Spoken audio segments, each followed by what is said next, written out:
बिस्मिल्लाहिर्रहमानिर्रहीम।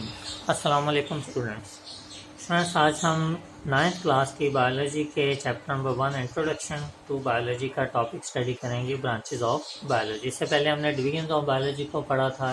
बायोलॉजी की 3 main divisions थी, ज़ूलॉजी, बॉटनी और माइक्रोबायोलॉजी।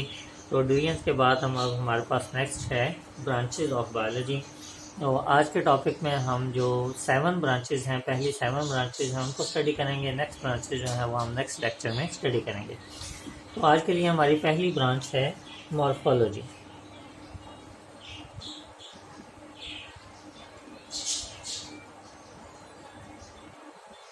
मॉर्फोलॉजी में ये जो वर्ड मॉर्फो है, इसका मतलब है शेप। शेप में हम बायोलॉजी में यहाँ पे लेते हैं form and structure of living organism. The branch of biology that deals with the study of form and structure of living organism. अब यहाँ पे हमारे पास फॉर्म एंड स्ट्रक्चर से क्या मुराद है? फॉर्म एंड स्ट्रक्चर से मुराद है कि हमारे पास जो ऑर्गेनिज्म है, जो ऑर्गेनिज्म है या जो एनिमल है, वो किस तरह का नज़र आता है और उसके किस तरह के या कितने जो हैं वो बॉडी पार्ट्स हैं। जैसे हम इंसेक्ट्स की मॉर्फोलॉजी की बात करें तो इंसेक्ट्स में हम कहते हैं कि उनके जो हैं वो 3 बॉडी पार्ट्स होते हैं। हेड है, थॉरैक्स है, एब्डोमेन है। ये हम बात करें इंसेक्ट्स की मॉर्फोलॉजी की। उसमें हम कहते हैं कि ये इसके पास 3 पेयर्स ऑफ लेग्स हैं। ये टोटल 6 लेग्स होती हैं इंसेक्ट्स में। 2 पेयर्स ऑफ विंग्स हैं, 4 विंग्स होते हैं इसके। ये हमारे पास उसकी इंसेक्ट की मॉर्फोलॉजी है। ये हमारे पास उसका फिजिकल स्ट्रक्चर है कि वो हमें किस तरह का नज़र आता है। तो मॉर्फोलॉजी क्या है? Study of form and structure of living organism.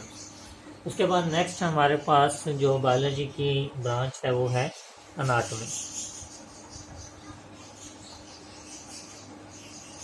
Morphology में हमने स्टडी किया ऑर्गेनिज्म के एक्सटर्नल स्ट्रक्चर को, बैरूनी स्ट्रक्चर को। अनाटॉमी में हम स्टडी करते हैं स्टडी ऑफ इंटरनल स्ट्रक्चर के, जो हमारे पास अंदरूनी ऑर्गन्स हैं। जैसे हार्ट की अगर हम बात करें तो हम कहते हैं कि हार्ट जो है वो उसकी अनाटॉमी क्या है कि वो एक क्लेंच्ड फिस्ट के साइज़ का है, कि बंद मुट्ठी के साइज़ का होता है, और उसके 4 चैम्बर्स हैं, 4 चैम्बर्ड हार्ट है। तो ये उसकी अनाटॉमी है। या किडनीज़ की बात करें तो हम कहते हैं कि जी ये बीन शेप्ड होता है, बीन शेप्ड होती हैं किडनीज़, और 210 ग्राम इसका वज़न होता है ऑलमोस्ट, और जो है पेल रेड कलर की होती हैं। तो ये उसकी अनाटॉमी है कि जब हम इंटरनल स्ट्रक्चर्स के अंदरूनी ऑर्गन्स की बात करेंगे तो वो हो जाएगी हमारे पास अनाटॉमी। उसके बाद थर्ड है हमारे पास आज के लिए हिस्टोलॉजी।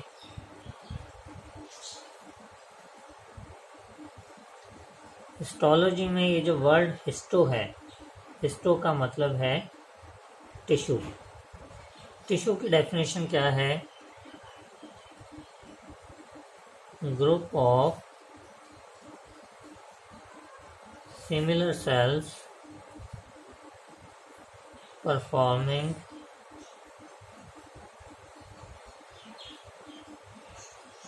सिमिलर फंक्शंस, के एक जैसे सेल्स का ग्रुप जो एक ही जैसा काम करता हो, उसको हम कहते हैं कि ये टिश्यू है। जैसे हम इसकी एग्जांपल लेंगे तो हमारे पास स्किन जो है वो एक टिश्यू है, हमारे पास मसल्स जो हैं ये एक टिश्यू हैं, कि group of similar sales performing similar functions called tissue.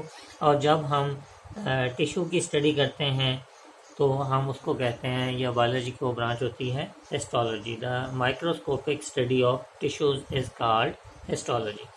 उसके बाद नेक्स्ट हमारे पास बायोलॉजी की ब्रांच है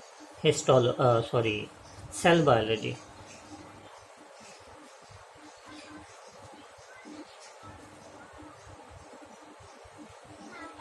सेल बायोलॉजी, सेल बायोलॉजी में हम जो है वो structure and function of cells and cell organelles को स्टडी करते हैं। Study of structure and functions of cells and cell organelles. It also deals with the study of cell division. कि cell division को भी इसमें स्टडी किया जाता है। अब ये structure and functions of cells क्या हैं? हमारी बॉडी में ऑलमोस्ट जो है वो 200 टाइप्स ऑफ सेल्स पाए जाते हैं। कुछ सेल्स जो हैं, जैसे हमारे पास मसल सेल्स हैं, इनके पास ये एबिलिटी होती है कि ये सिकुड़ सकते हैं और फैल सकते हैं। कुछ सेल्स हैं उनके पास ये एबिलिटी नहीं होती, वो मैसेजेस की ट्रांसमिशन का, जैसे नर्व सेल्स हैं वो मैसेजेस की ट्रांसमिशन का काम करते हैं। कुछ सेल्स सिलेंड्रिकल शेप होते हैं, कुछ सेल्स हमारे पास जो हैं वो क्यूबॉइडल शेप के हैं, कुछ सेल्स हमारे पास सर्कुलर शेप के हैं, राउंड शेप के हैं, तो इनका स्ट्रक्चर है। फिर हमारे पास हर सेल के अंदर ऑर्गेनेल्स की तादाद भी एक जैसी नहीं होती। जैसे हमारे पास स्केलेटल मसल्स के सेल्स हैं, उनमें माइटोकॉन्ड्रिया एक ऑर्गेनेली है, उसकी तादाद ज़्यादा होती है।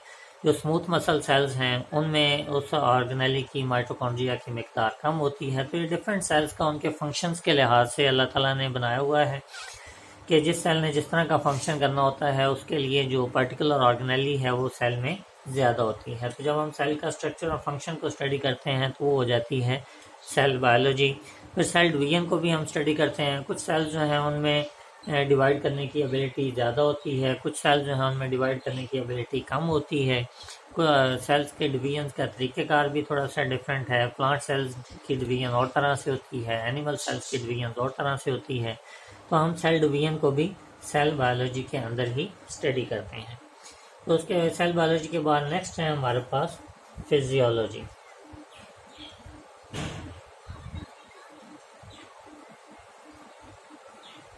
फिजियोलॉजी बेसिकली तो होता है, फिजियो का मतलब होता है फंक्शन, लेकिन बायोलॉजी में जब हम फिजियोलॉजी की बात करते हैं तो हम स्टडी ऑफ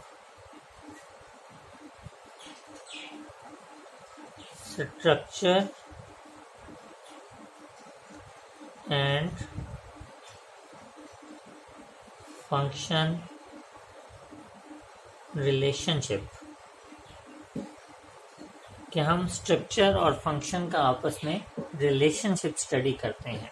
जैसे मैमल्स में जो है वो 4 चैम्बर्ड हार्ट है, तो मैमल्स में 4 चैम्बर्ड हार्ट का क्या फंक्शन है? ये तो उसका स्ट्रक्चर तो हो गया ना कि 4 चैम्बर्ड है, लेकिन मैमल्स में 4 चैम्बर्ड हार्ट क्यों है और उसका क्या फंक्शन है? उस तरफ हम रेप्टाइल्स की बात करें तो उसमें 3 चैम्बर्ड हार्ट है।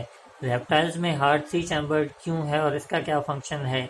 और अगर हम फिशेस की बात करें तो उनमें 2 चैम्बर्ड हार्ट है, वहाँ पे 2 चैम्बर्ड हार्ट क्यों है और उसका क्या फंक्शन है? या हमारे पास जो ईयर्स हैं, नोज़ हैं, आइज़ हैं, इनका क्या स्ट्रक्चर है और उस स्ट्रक्चर का उस फंक्शन के साथ क्या रिलेशनशिप है? तो इसकी स्टडी जब हम करते हैं तो ये बन जाती है फिजियोलॉजी।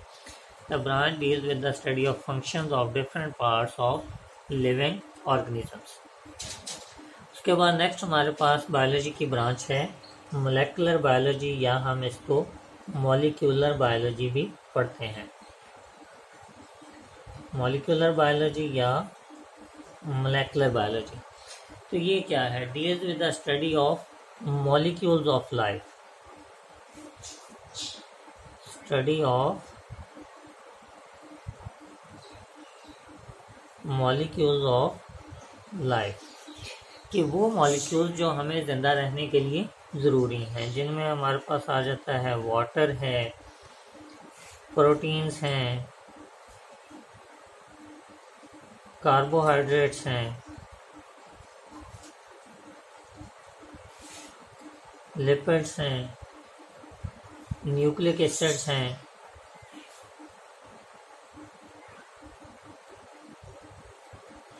कुछ मिनरल्स भी हैं और विटामिन्स भी हैं। ये सारे के सारे जो हैं इनको हम कहते हैं कि ये मॉलिक्यूल्स ऑफ लाइफ। अब इनमें से कोई भी चीज़ जो है ना वो इटसेल्फ लिविंग नहीं है कि हम उसको कहेंगे कि ये जी लिविंग ऑर्गेनिज्म है। इनमें से कोई भी चीज़ लिविंग नहीं है, लेकिन जो लिविंग ऑर्गेनिजम्स हैं उनको ज़िंदा रहने के लिए इन सारी चीज़ों की ज़रूरत होती है, तो हम इनको कहते हैं कि ये मॉलिक्यूल्स ऑफ लाइफ हैं। अगर इनमें से कोई भी चीज़ हमारी खुराक में कम है, हम उसको प्रॉपर अमाउंट में इंटेक नहीं कर रहे, तो हमारी बॉडी में या लिविंग ऑर्गेनिजम्स की बॉडी में कोई ना कोई एबनॉर्मेलिटी आ जाएगी, वो लिविंग ऑर्गेनिज्म प्रॉपरली फंक्शन नहीं कर सकेगा।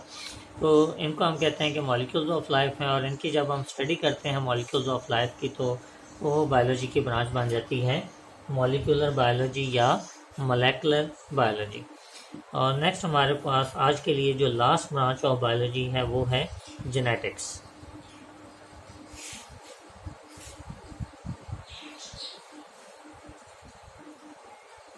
स्टडी ऑफ जीन्स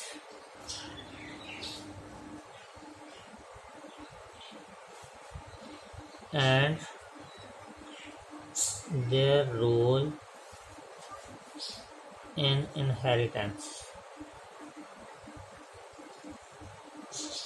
इनहेरिटेंस क्या है? विरासत।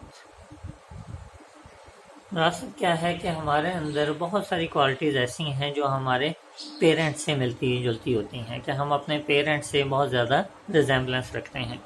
तो उसको हम कहते हैं कि ये इनहेरिटेंस है, कि जो विरासती खसूसियात होती हैं जो एक जनरेशन से दूसरी जनरेशन में ट्रांसफ़र होती रहती हैं, उनको हम कहते हैं कि ये हेरिडिटरी करैक्टरिस्टिक्स हैं, और उस प्रोसेस को हम कहते हैं इनहेरिटेंस। और ये खसूसियात जो हैं, ये हेरिडिटरी प्रॉपर्टीज़ जो हैं, एक जनरेशन से दूसरी जनरेशन में जीन्स के ज़रिए से जाती हैं। ये हेरिडिटरी व्हीकल्स हैं, ये वो गाड़ियाँ हैं, ये वो ट्रांसपोर्टिंग मटीरियल्स हैं जिनके ज़रिए से वो करैक्टरिस्टिक्स या वो ट्रेड्स एक जनरेशन से दूसरी जनरेशन में ट्रांसफ़र होते हैं। तो उन जीन्स की स्टडी और इनहेरिटेंस में वो क्या रोल प्ले करती हैं, इसकी स्टडी को हम कहते हैं genetics. The study of genes and their role in inheritance. और इनहेरिटेंस का मतलब क्या है? Transmission of characters from one generation to another generation. तो ये है हमारे पास बायोलॉजी की ब्रांच जेनेटिक्स। तो आज के लिए हमने ये 7 ब्रांचेस जो हैं वो बायोलॉजी की स्टडी की हैं: morphology, anatomy, histology, cell biology, physiology और माइक्रोबायोलॉजी। नेक्स्ट लेक्चर में हम जो बाकी ब्रांचेस हैं उनको स्टडी करेंगे।